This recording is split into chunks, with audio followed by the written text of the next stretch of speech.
Okay, thanks, Caitlin. Apologies, I'm sure all of you good housekeepers will know. You got to get washing hands, you've got to get If I'd known, I would have sent you around my place as well, Phil. Yes. Okay, we're live now. Welcome to anybody who's online watching, and today we've got a presentation from RUA Gold. Nice to see you again, Simon, and nice to meet you, Leanne. Thank you very much for coming in to give us this presentation.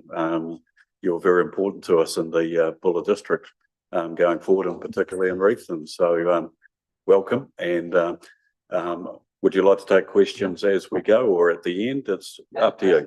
Yeah, just throw them out. Okay, no, that'll be fine. Okay. No, you're on now, but if you're speaking, press the button, and a red light will come on. Yeah. Okay, thanks very much. Yeah, sure. Yes. Okay, good. Thanks for the opportunity to come and talk to you today. So my name's Simon DeLander. I'm the Vice President of RUA Gold. Leanne, my counterpart, is working on the permitting project with me. So where we've got to is pretty exciting, right? So really appreciate the opportunity to come talk to you today. So Simon Henderson, who will join us soon, who was tied up doing a few things at site, has been working on the goldfields in Reefton for about 6 years with his team, burrowing away, doing some drilling, soil samples, and they've got to a point about mid last year where we've identified Ord Creek as a resource that's economic and could be developed. So fast forward to sort of October last year, I've joined the team along with Leanne and a few others to start to develop this into a mine. So that sounds really straightforward. It's actually, we're going to walk you through the process we're going to go through to do that. There's a lot of work to do between now and the election, and I'll explain why the election is important as we work through, and help you understand some of the work streams that are going on. As I said, if you've got a question along the way, please feel free to ask. Why is that not working?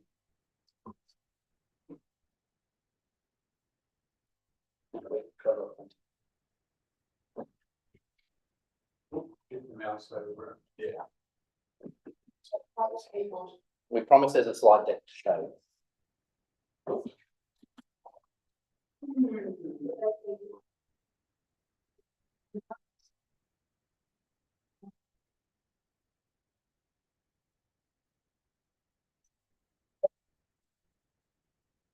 Not a problem. Technology is our friend, but sometimes difficult.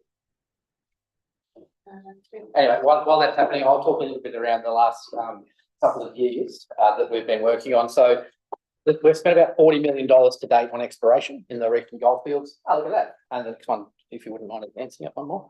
About $40 million to date. Over the next 12 months, we'll spend $15 million. And we'll explain why that's the case. We're doing about 20,000 meters of drilling, so 20 Ks of drilling. We're spending a lot of money on pre-feasibility studies and mining studies, and there's a fast track application as well. So large amount of investment over the next 12 months and helping us understand the ore body and also what permits would be required. So at a high level, who's RUA Gold? RUA Gold is headquartered out of Vancouver. There's only 2 staff over there though. All the staff are over here. So our CEO, who's actually a Kiwi, and our CFO are based over in Vancouver. The balance of the team, which is about 60 at the moment, are in Reefton. We've got a handful of people up on the North Island. Leanne and I live in Australia, but we spend a lot of time here. So, and they're the house that we use in town, so we're ratepayers as well.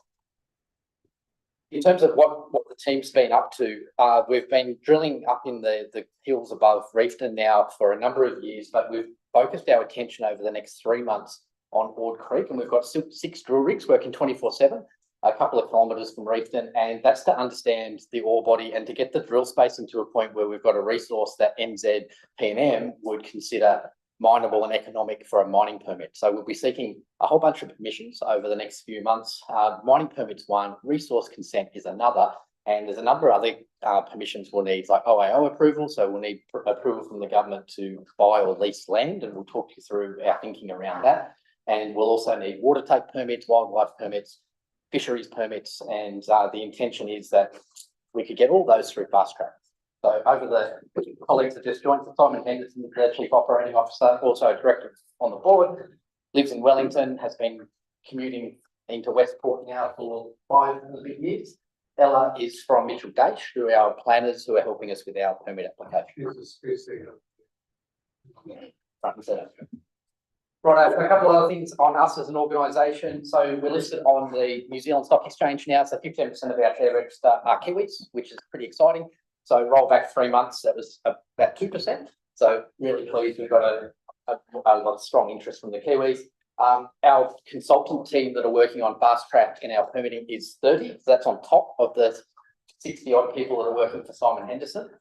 There's lots of Simons in the room. So Simon Henderson, Simon Calander. I know there's some Simons that work in Buller District as well. So should be a Simon that can answer a question tonight.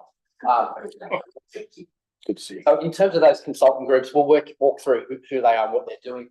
Majority are New Zealand-based firms, particularly in the environmental space.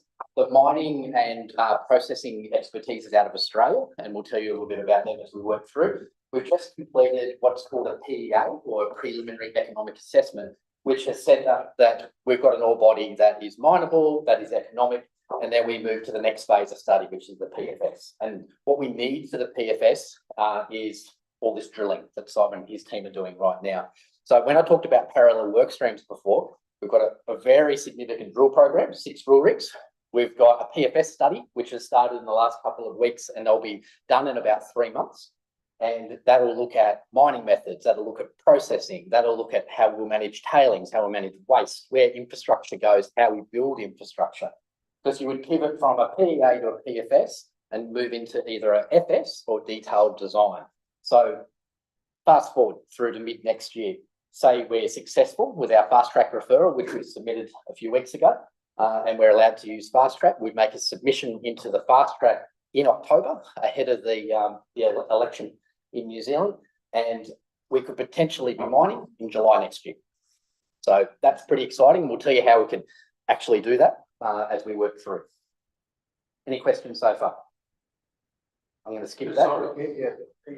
Please. Just in relation to the Bill? fast track proposal, sorry. Yeah, just in relation to the fast track proposal, unless you're going to talk a bit more about it as we work through those slides. I am, but please ask a question. Yeah. Okay, so it's just, I see you note that you're going to submit in October.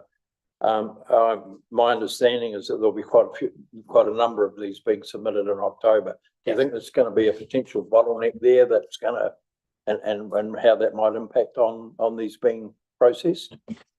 Really good question. And some of the slides we'll talk about later will help talk about how we want to preload the councils and the regulators with information. So we are acutely aware that there's really significant time pressure and quite narrow windows for you to review information.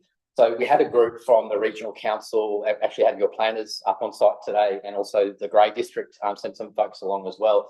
And what the intention of that was to do an initial briefing to the planning teams who are going to do all the assessment work, and say, and I'll say this openly to the council as well, we're intending to share information as it becomes available. So we're not going to throw 10,000 pages at you in October. What we hope we'll be in the position of by then is you would have seen most of the important documents, things like ecology, you want to know about where things are at, particularly if there's anything of concern. Water studies, you want to be pretty clear that we've got a plan around that. So we're intending to feed that information through at a pace that your planning team sets.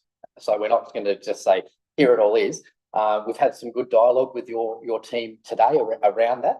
What we're doing, and I'm skipping ahead, but I think this is a good one to jump to, is we're establishing what we're calling a liaison group with all the actual regulators who are involved in fast track, and we'll provide you or your team an update every month on how we're tracking.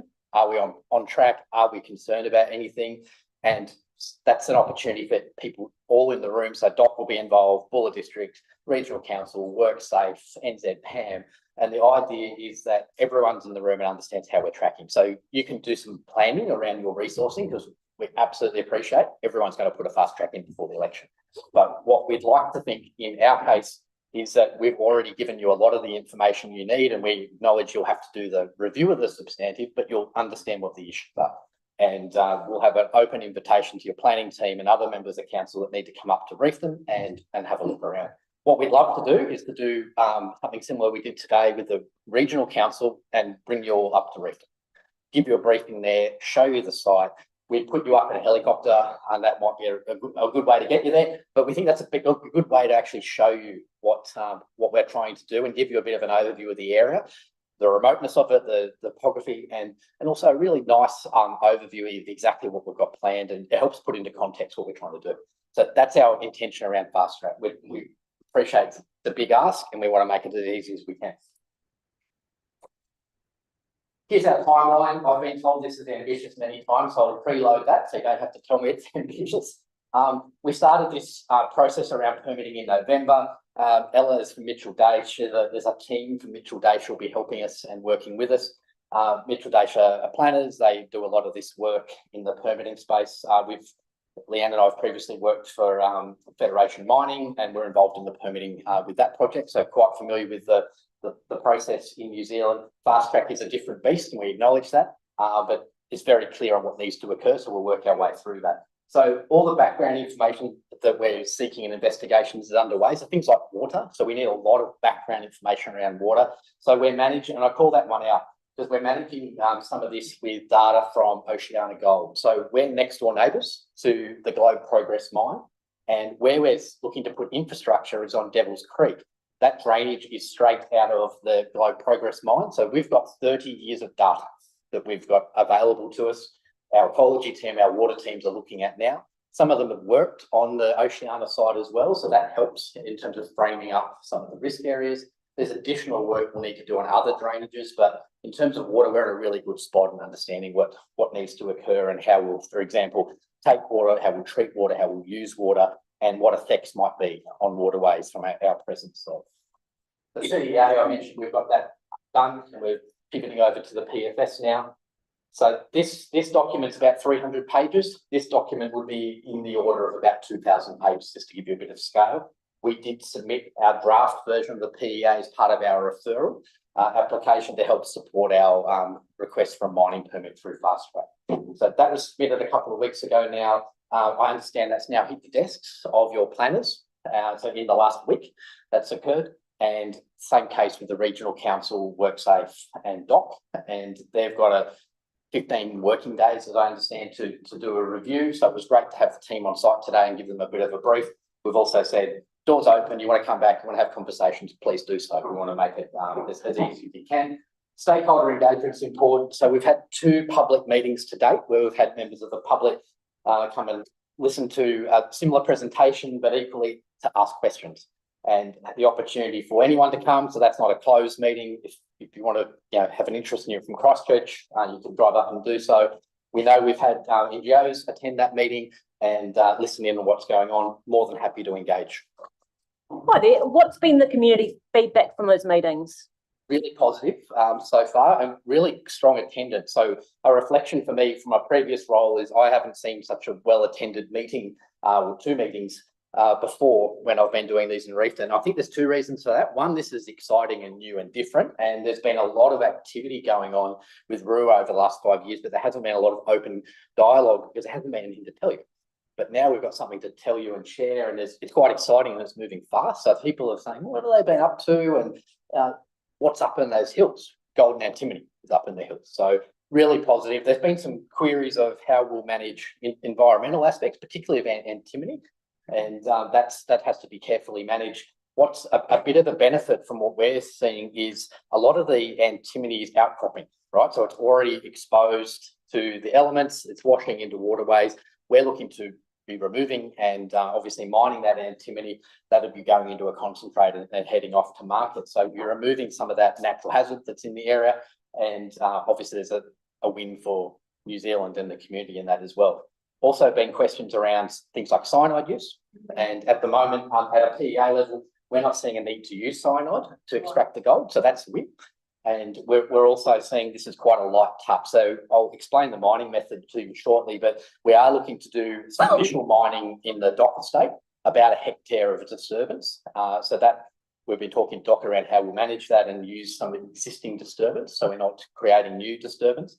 And feedback's been pretty positive, to be honest. So really pleased with community support, lots of dialogue. So we've had 400 stakeholder engagements to date. So that could be a community meeting, that could be a conversation in the street in Reefton, or someone coming into a shop. We've recently opened a shop in town where you can walk in and talk to a member of our team about anything you like. People come in and ask about jobs. People come in and ask about our plans. They come in and say, how do I invest, or tell me more, I'm a shareholder. We get a lot of shareholders come and say hello. A lot of people in Reefton have recently bought shares in RUA, which is really nice.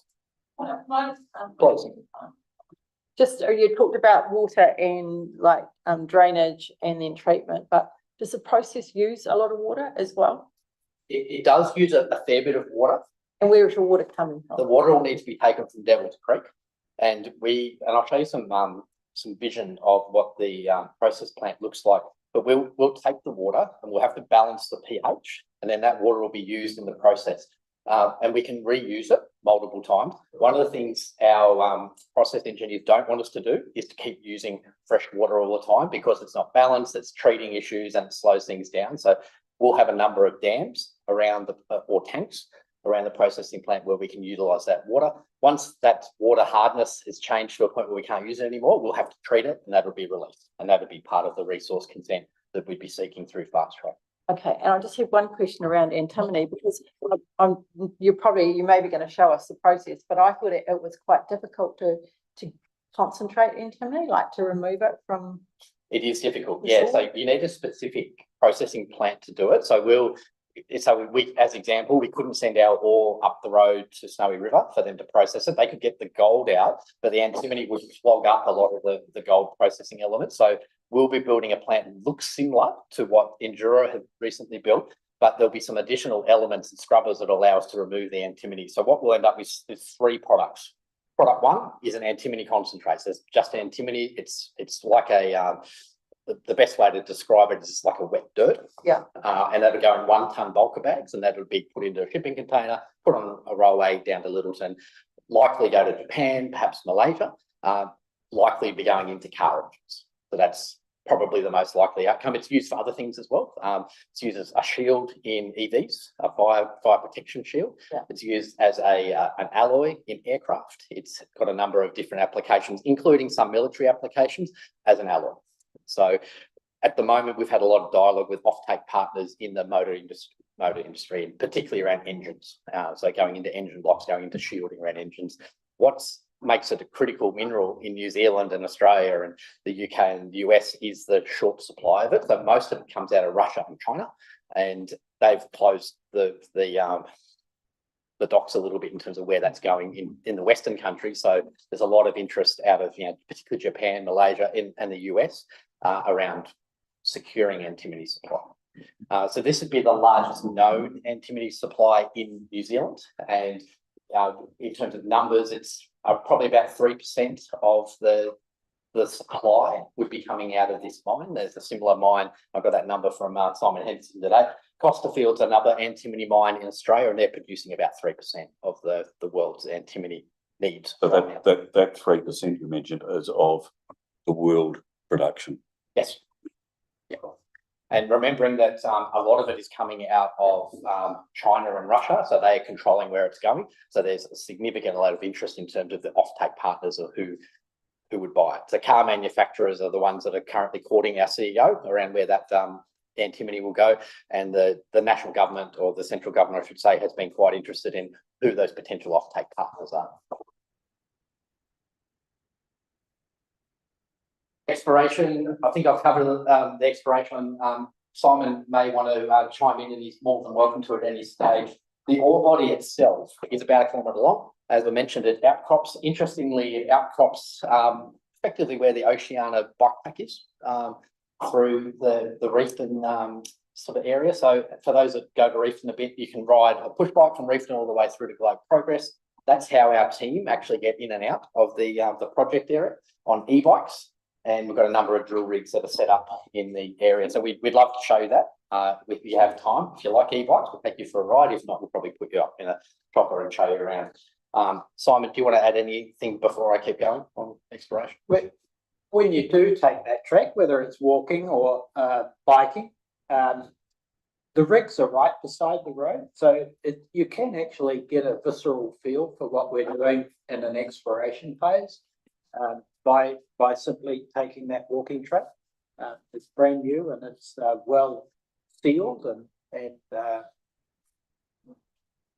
for a moderately capable biker, it's pretty fun trip. Yeah. Absolutely. So this is what we're talking about. So I'm not a geologist. Simon is our head geologist, and he can certainly answer any geology questions. This gives you a view of topography. This is the ore body, and there's some pretty cool stuff that's going on. But at a PEA level, at the first sort of 200 meters, is where we've drilled today. There's a lot of shallow ore, right? So that's where the high grade gold and antimony is. At our initial plans, we're focusing on that initial mining. We're calling surgical mining up the top in the Docker state. That's where we see two options there. One is around recovering that high grade ore, and the second is a health and safety matter.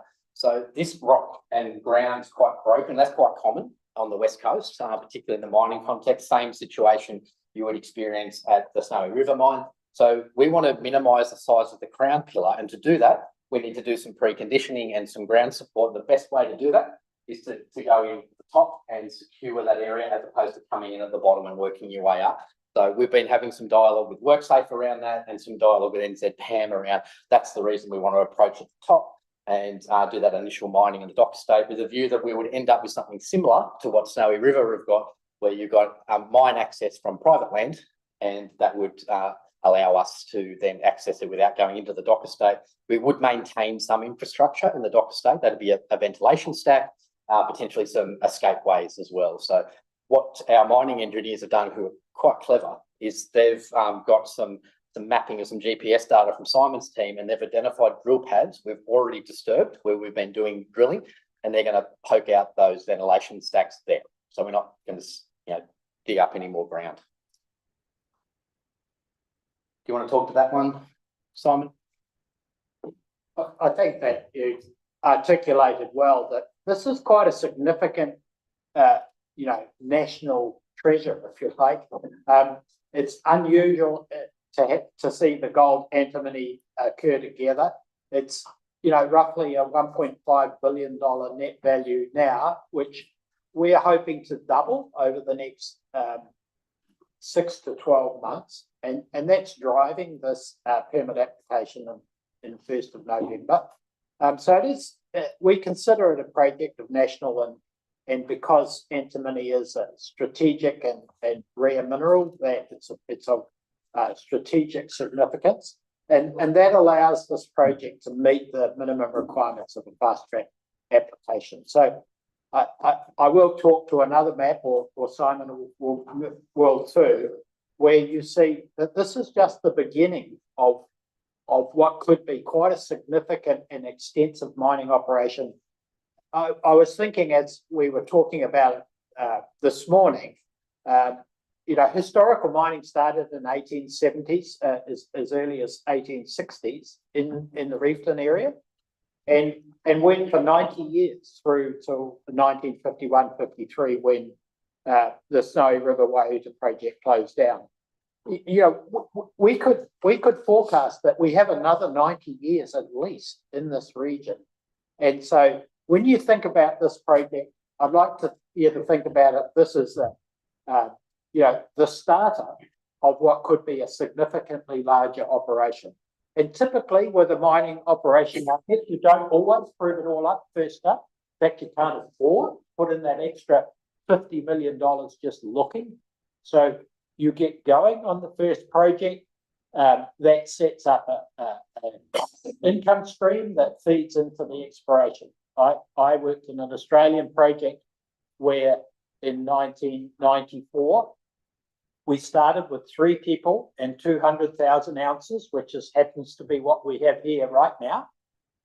And 9 years later, we'd mined 750,000 ounces in the bank over a 9-year period. So we had expanded that resource from 200, and we probably left another 1 million ounces in the ground that was uneconomic.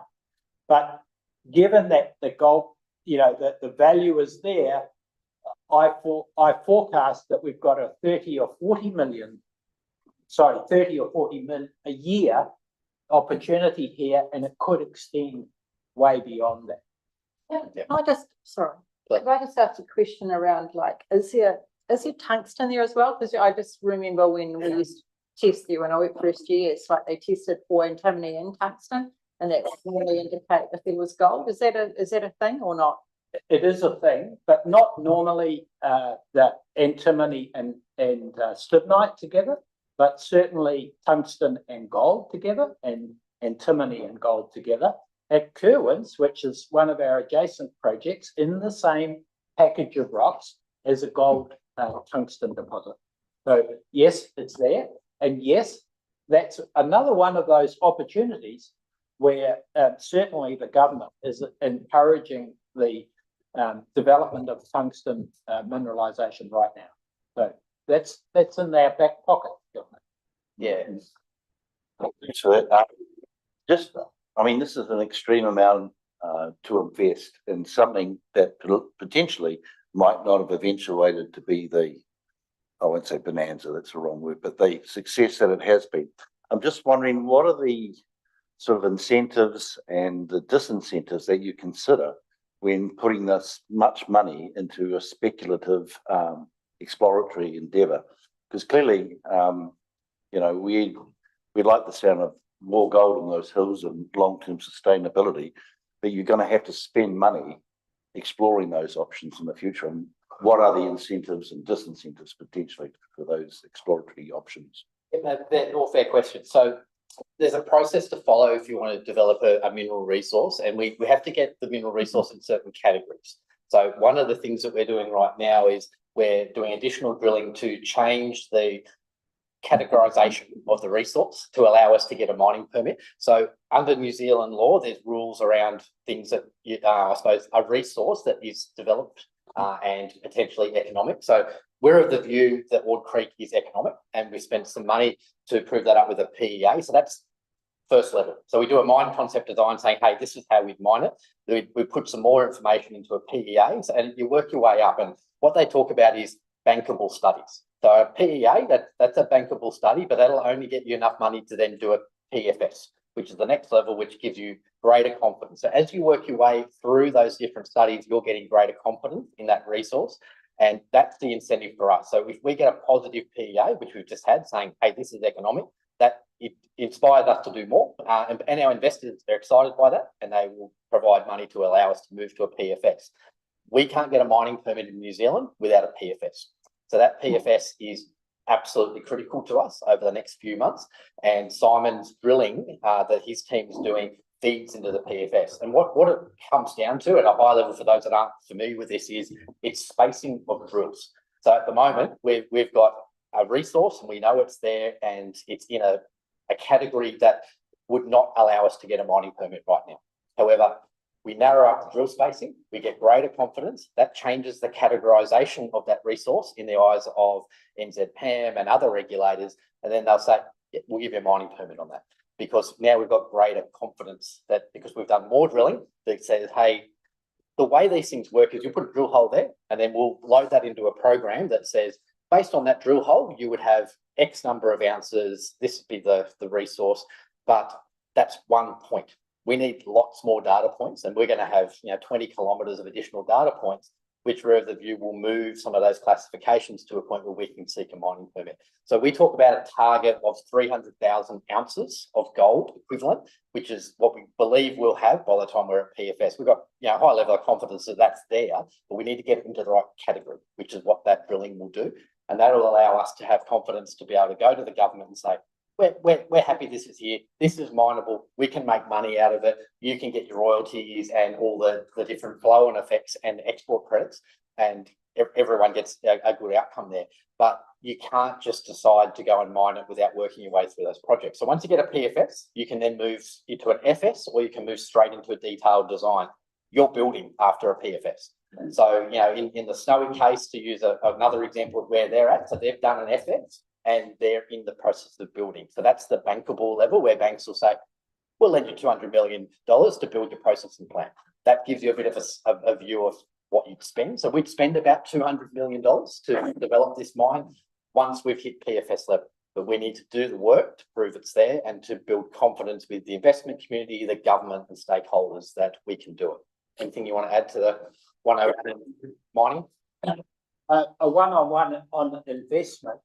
is perhaps where, for example, the initial 40 or 50 million dollars has come from today.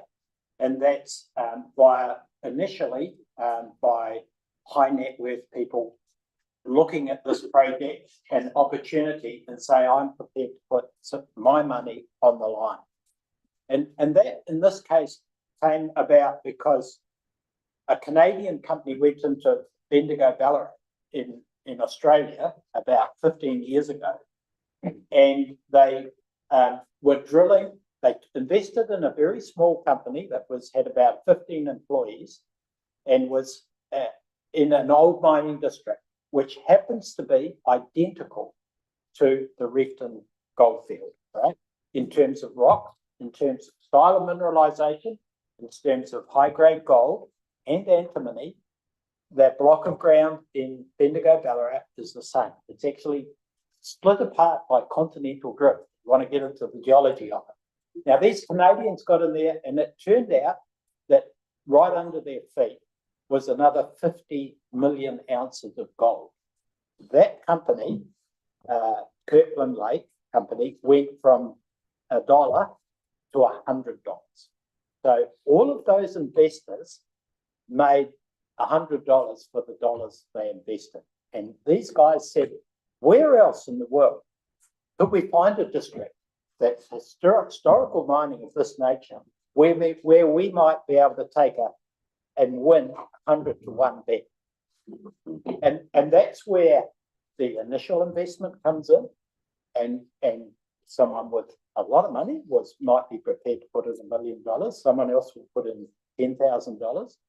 In terms of investment in New Zealand, we cannot allow mums and dads to invest at that stage. It's too high risk. So that's the risk money is being made by people who are what we call sophisticated investors, who understand the business that they're investing in, and they're allowed to put that money in. They are scrutinised to see that they meet a wealth status that allows them to play with money. And that starts the project off, say, with the first $10 million.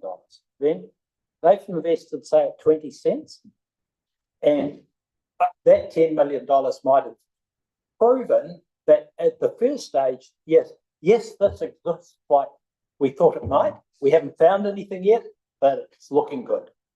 They will then invite other investors to come in and put more money in. And at a point, they will then list the company on a stock exchange where there's a whole lot more money allowed for investment. And that's why a small New Zealand company has gone to the Toronto Stock Exchange and become theoretically a Canadian company with all its assets in New Zealand and all the money raised in Canada around the world invested back in New Zealand. So it's not actually strictly a Canadian company, it's just a listing process that allows us access to much deeper pockets, and much deeper pockets that have risk money. That it's so a Canadian insurance company might have $20 billion of investment, and their investment team is allowed to play with $50 million in high risk investments. And they may be allowed to play in a small junior mining company. And they are taking the risk, not mums and dads in New Zealand taking that risk. And that's why we're seeing a Canadian company coming into New Zealand.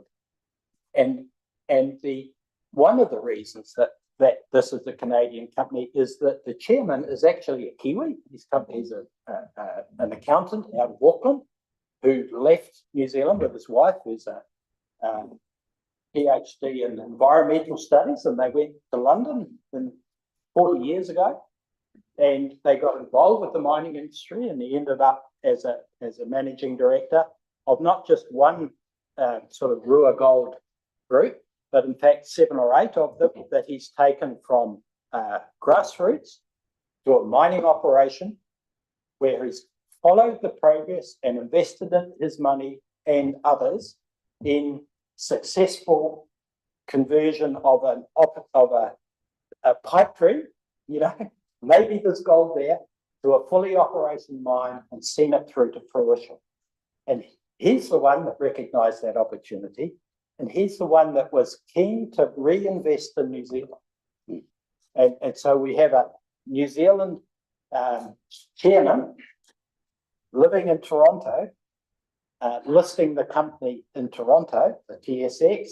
But we have also gone on to, now that we've established this as a real opportunity, dual listed in the New Zealand Stock Exchange so that New Zealanders can now start participating. So the risk is there, taken up by high net worths who can afford it. And now as it consolidates, it becomes a more public controlled affair where New Zealanders who wish to participate can. So that's a different view of the confidence in the resource, that's the confidence in the market. Yeah, and just the last piece on that, you can't be listed on the stock exchange without having publicly available information such as PEA, such as resource statements. So the scrutiny is significant. So the risk reduces as you start to roll onto a stock exchange because you've got more information for the investors to review. Sorry, Just a quick one, Simon. How faulted is this area that you're looking at? It's extremely faulted, and that's why the mineralisation's there. Is it? Because the mineralisation has come up through that prepared and broken up ground. It cements it so that it actually consolidates the ground, if you like. But there's no getting away from the fact that we're in a seismically active place. It is no more dangerous than any other part of New Zealand, and the risk. I think if you could look at that last 90 years of mining and know that probably 50% of the underground workings from 100 years ago are still open. And that suggests that and that's without rock vaults and cementing and tidying up the engineering of these units. These adits are open and holding up after 100 years of operation, suggests that even though we are in a faulted, broken up terrain, it sticks together pretty well. Yeah, one of the big risks we found in coal mine, particularly at the Greymouth area, was coming across unexpectedly an upthrust, which put us a long way behind schedule, cost us a lot of money as well. So, the drilling that you're talking about before doesn't always identify those sort of things. You can't drill 5 inches apart and figure all of that out. So that was my question about how faulted is it in that area, because I'm not that familiar with Reefton. A part of our studies and investigations are exploring geotech and also water. So water movement underground, permeability of water to help us understand how we'll mine it. We do have a mining contractor already sort of in-house helping us and working with our study partners at Terra Firma Mining. So they're experienced underground miners in New Zealand, so headed up by Lincoln Smith. They're used to mining in this environment, and realistically, you can manage any sort of geotechnical hazard underground. It just costs you more money. Yeah, that's so right. It means it's more roof bolts, it means it's more mesh and concrete. We'll need all those things. So all the ground support regimes that you would see if you were to go underground at Ikamatua would be something you would see at All Creek. It'd be very similar ground conditions. The one thing I'll add is you're dealing with a commodity far more valuable than what I used to deal with if you strike those problems. Yeah, absolutely. Can I just ask a question around the timeline again? So you've talked about the drilling and needing to get to that PFS state and then FS state. So at the same time, if you get to the PFS and there's a resource there and it's going to go ahead and you're going to need workers, from us as a council point of view, we're looking at change at the moment, and it's important that we can plan ahead, and the pressures on infrastructure in Reefton and housing is going to be significant, I would imagine. So when is it, how do we work with you guys in alleviating some of that pressure? Kind of what timelines are we looking at? Yeah, good questions. And we've got a couple of slides on that, but I'll answer those now. So we've been having some good dialogue. Sorry. I just wanted to jump in, touch base and just say that from a Reefton perspective, historically, because we're going back historically to the 1870s and through that period, the population of Reefton in that period was about 2.5 times what it is, but the other 1.5 times of the population lived in these gold mining areas out and around. So Big River, Globe Hill, all over the place, Kerwin's Reward, throughout Crushington area. So there were satellite populations. I don't know whether that's part of your thing, has but effect on it infrastructure. has historically driven, as we quite rightly identified, from the late 1860s, this gold has been the driver, and population's been a lot larger. Yeah, so look, thank you for adding those points in. So to answer your question in terms of timelines, if we were to get all our permissions and permits, we'd be looking to break ground in July of next year. So we've already had dialogue with Terra Firma around that initial crewing up. So Lincoln's suggesting it's between 40 and 50 miners. Some of those already are in his employ and they're working elsewhere, and they'd be coming into Reefton. Some would be flying in, flying out from the North Island, or perhaps coming from Greymouth, for example. He's also looking to have local people in Reefton, and we'd like that to be our base. And we've got that. We've been saying that very publicly. We're not looking to set up a FIFO operation. We acknowledge there'll be some FIFO within New Zealand, and that's perfectly fine. But we also acknowledge that'll put some pressure on resources. So Paul and I probably talk almost every week now, and we're talking about a whole variety of things, but infrastructure is one of those thematics we're always talking about. I've said to him and also to the mayor that we're happy to pay our fair share. So if there's some type of levy that needs to be sort of put on us as part of that process, we're happy to have some dialogue on that. And a resource consent is a good time to do that. But at the same time, we need to understand the needs and how we're going to approach this. So we'll be saying to our staff, we'd like you to settle on the West Coast. It may not necessarily everyone be in Reefton, might be some people in Westport, that's commutable.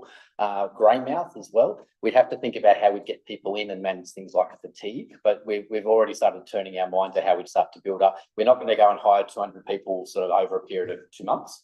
We'd have a gradual build up. So we'd be looking to probably bring in about 10 people, RUA people early next year, which we call the early works team, project engineers, environmental scientists, accountants, those type of roles to help build the team.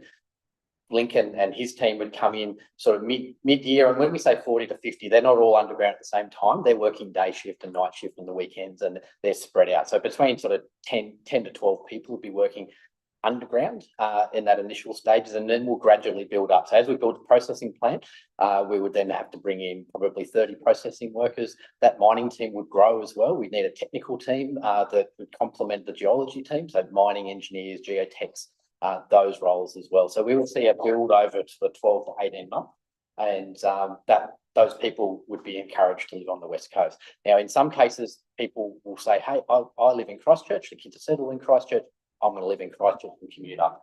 That's okay. We're not looking to necessarily build a mining camp, as some of our colleagues are considering, but we want to have some accommodation options available to them as they need them. But first and foremost, we'll be promoting residential and trying to encourage people. I guess, this is a region that has seen a history of mining, and we're deprivation level 9.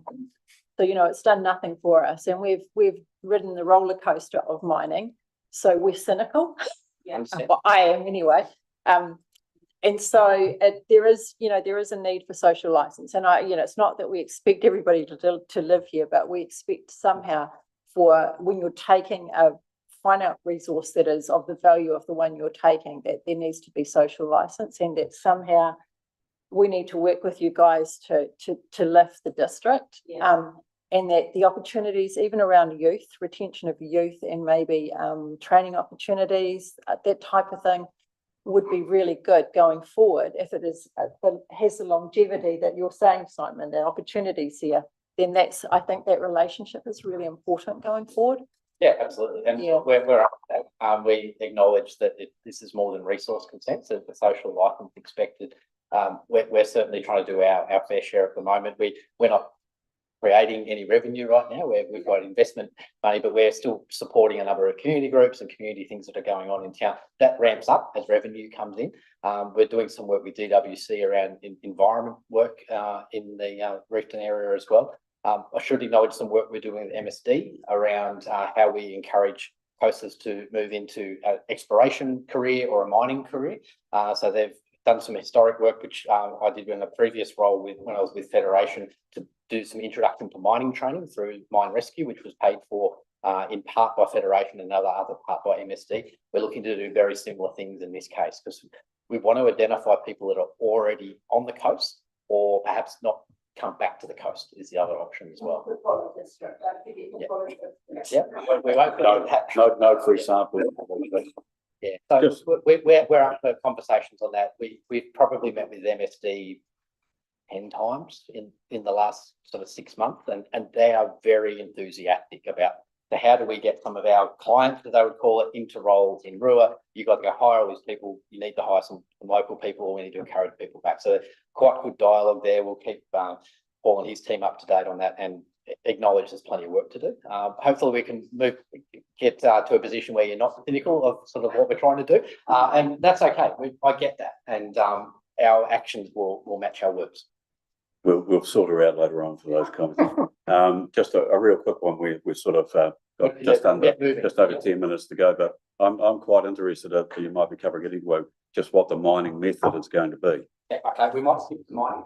Okay, I'll go back here if I can, if you don't mind. So this is where the centre of the Ord Creek deposit is. This is where our infrastructure is proposed. So that's along Soldiers Road.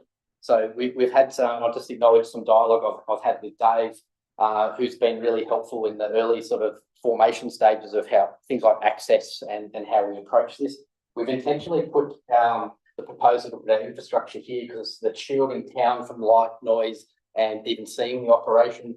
There's also a large hill area here which is shielding the residents of Soldiers Road, and we're looking to have access along Quigley's Road, which is half of it's gazetted to the Bulla District and the rest of the Naitahu forestry track. That will be the way into the mine. So we'll be keeping our mining traffic away from the local residents.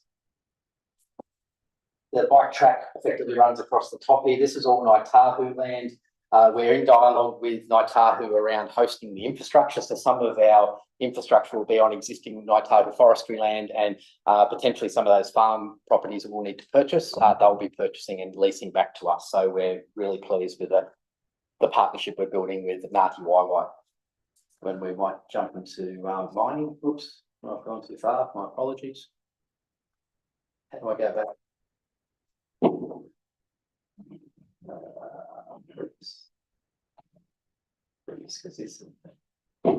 Mining methods. So this is what similar to what the top of the mine will look like. We'll get two approaches to mining. This is the top access in the dock estate. It's decline mining. Cut and fill is the mining method. There's a few reasons for that. One, because we'll have to fill up that material for a ground control perspective. There's another good reason for that. This is also take the tailings. So there's always processing waste, right? So we're not going to hide from that. There is always going to be waste. But anything that will be stored on the surface will be consolidated and bound in what's called a tailing stack that is hard, right? So you've got a couple of different types of tailings. So if you look at some of the things that have happened overseas in Brazil and even in America, you've got liquefied tailings that have dam values. When you've got what's called a dry stack tailings, you're removing the water. This is a high rainfall area, so we don't want to have any issues with tailings, but we have to put a lot of this back underground. So what will effectively happen is the decline is our access, and then there'll be these drives off which are effectively ore drives, right? So we'll go in, we'll dig out a section, take the ore out, that'll go to the processing plant, then we fill it in. And when we're filling it in with a concrete, and then we're mining above it. Then we're mining above it again. So as we work our way through, we're filling that back up with a binded concrete, but we're going to be using the tailings or the waste, and we need all of that. So this is different to a normal conventional mine where you perhaps might leave those areas open and not backfill them. We will have to backfill them because we need to mine above. So that's a benefit because you're reducing the amount of waste you would need to store on the surface. In terms of size, to give you a bit of a feel, so for those that have been underground with Wiki Matua, that's a 5x5 decline. You drive bits about the size of a tunnel you would drive in on a road. We're proposing something smaller, call it 3x3, 3 metres by 3 metres, narrow vein mining approach. So Terra Firma do a lot of that work. That's one of the reasons we've partnered up with them. That means that we can, what we're calling surgical mining, because we're just taking the ore. We don't want to take any additional material that we we obviously can't process. We talked about the infrastructure up in the dock estate. There's about a hectare of clearance, and that is required. Half of that's already cleared. So there's an existing road that we'd use as a haul road. It's an old forestry track. There's existing areas that are cleared from drill work that Simon and his team have done. And that initial work where we're going on this decline and mine the upper areas, secure up that sort of broken ground, and also remove the high grade ore. And then when that's done, we'll close off that portal and we'll be accessing it from the private land. I'm just going to jump over here because this is an example of the new Talisman mine, which is located on the North Island. This is in the dock estate. This is small. This is larger than what we're proposing in Reefton. So they're a little bit over a hectare. What they've got there is effectively a mine portal. So that's access to the fan. There's things like a generator. So we wouldn't be running power up into the dock estate. We'll be running a diesel generator, which would allow us to run our fans, run computers, run the manager's office, have toilet and crib rooms and things, and some storage of things like explosives and bits and pieces. So early on, that's what it looks like at the top. After 2 years, that's finished. So we'd remove all that off, and we'd be using the money that we would get from our early mining to allow us to build that 5x5 decline, very similar to what's been done at Ikamatua, and that would be the main access moving forward. As you can see, that's pretty hard to spot. When we take you up to Reefton, if you come up and we'll show you around, it'll be very hard to spot some of those drill rigs. What does the gear look like? So again, if you've been into mines before, you may know some of this. I apologise if I'm telling you things you already know. This is about the size of the fan. That's a 90 kilowatt fan. That would be on the outside of the portal. That provides air through to the men and women that are working in the mine. That's really important from a health and safety perspective. That can run off a diesel generator. As the mine gets deeper, we will need what's called ventilation shaft as well. They will have a similar fan, and that'll be sort of vertical or horizontal, pushing air or sucking air into the mine to maintain it. This truck looks really big, but if you look at this photo, there's a driver in the front of that. That's about the size of a Toyota Land Cruiser. That's what we're proposing to be we're using up the top of the dock estate. This is a really small loader. There's a fellow standing in that, and that would be able to operate in the 3x3. This is called a jumbo rig. So that's used for securing up the tunnel and also drilling into the face to allow us to blow it up with explosives. This is a combination rig. So we're basing our mining method on a number of other mines that are similar in terms of narrow vein and also ore body types. So Snowy River we've mentioned a few times, New Talisman we've mentioned a number of times, Costerfield's that other antimony mine in Australia, and there's a couple of other small narrow vein mines where they're using this small equipment. Employment, so I think I've covered most of this. In terms of ramp up, there'd be sort of 10 roles in the first half of next year. There'd be another 50 roles in the second half of next year, and then there'd be a ramp up. We'd probably take waves of people. What you don't want to do is hire 100 people. It's very hard to induct them, get them up to speed. So we'd be taking waves of people and working with MSD and other government agencies to help us along the way. And I will skip through that for the interest of time. This is probably helpful in terms of where things fit. So Soldiers Road is the main interest area for our infrastructure. Once we finish up the dock estate, there won't be any infrastructure in dock apart from ventilation shafts. The key infrastructure will be along here. This will be the mine access decline. We'll have a processing plant, which we'll show you a picture of. We'll have a waste storage facility, and we'll have a number of other ponds and tanks and treatment facilities. So we're proposing to have an active water treatment system, which allow us to treat water and ultimately release it into Devil's Creek. That's probably too much detail for those that like processing plants. That's how the processing plant operates. This is probably of more interest. This is what it looks like. Smaller than what you see at Ikamatua.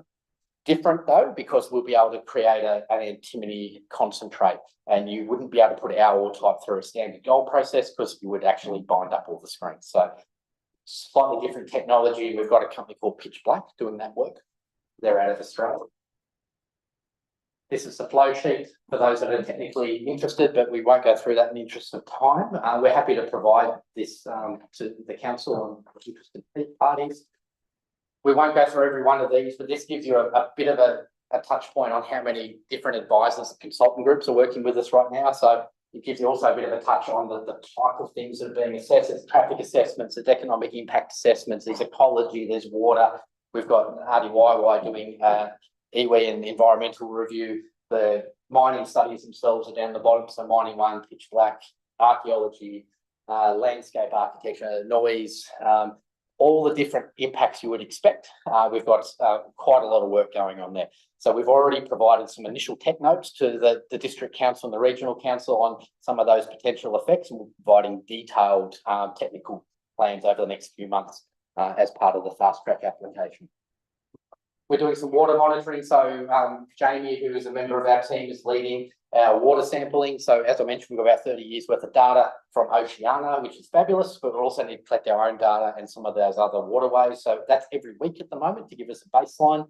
The resource consent will basically dictate how often we'll be doing that. Normally it's monthly in a mining operation. So that may taper off, or it may be weekly. That's a conversation for us to have with your planning team and regional council, but that's going on now. This is a look ahead. There is so much to do. We're very busy, but we will more than happily welcome anyone from Bulla District Council anytime if you want to come and have a look, or you want to have a meeting and talk about progress. These are different consultant groups coming through. We've got a couple of community meetings coming up. So we certainly encourage and welcome any participation from the District Council at those. And I know we've had some Bulla District Council staff come along to those, and we appreciate that. But that helps you understand what we're doing in that space. We'll also be doing a social impact assessment, which we'll provide as part of our fast track application. This bit I did allude to earlier. I'll cover that and I'll wrap up. How will we communicate with all the different regulators in such a short amount of time? We're going to have a monthly update, which is open to any of the regulators that are involved in fast track, where we'll provide you, so it's us reporting to you on our progress. So how are we going with our quality reports? How are we going with our traffic reports? Where's that up to? Are we identifying any issues? Our intention is to be quite open and transparent on that, and you'll have the knowledge of what's happening well before you see our application. So we're trying to be very open about it and ensure that all the different regulators are in the room and can hear what other regulators are asking about. So that first one of those is coming up next week. There's members of the Bulla Council who will be sitting on that meeting. They're quite encouraged to have that opportunity to sit in on that. That doesn't mean we won't have individual dialogue with the agencies. That just means we want to have some group dialogue, and you guys can hold us accountable as we go through, because we're pushing fairly hard, and we won't be the only ones putting a fast track in, as I mentioned earlier, but we want you to be well informed about our progress.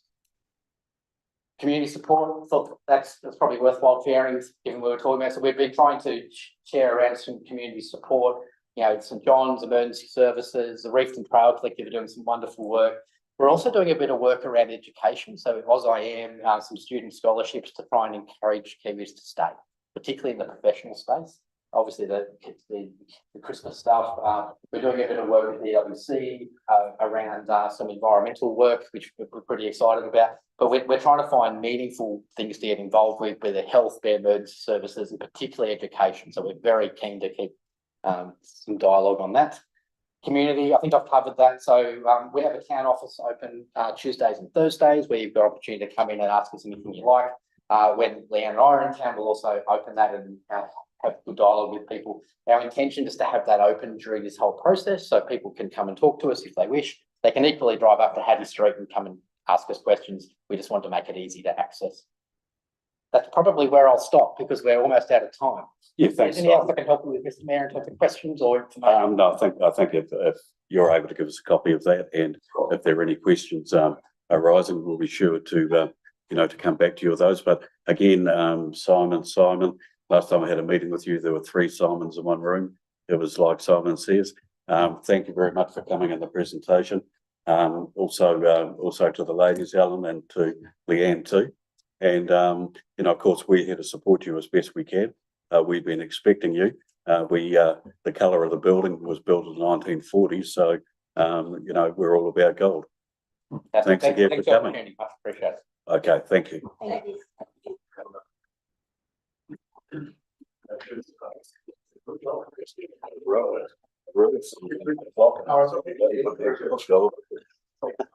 You know what's on the outside of the building? It's Senator Ryan.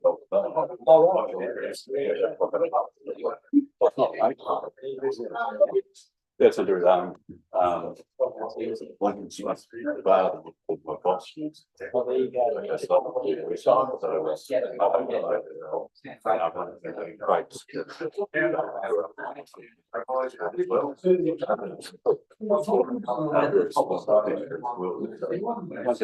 There's not enough silence. This makes it easier then. But too many days. I know. Dave, signed.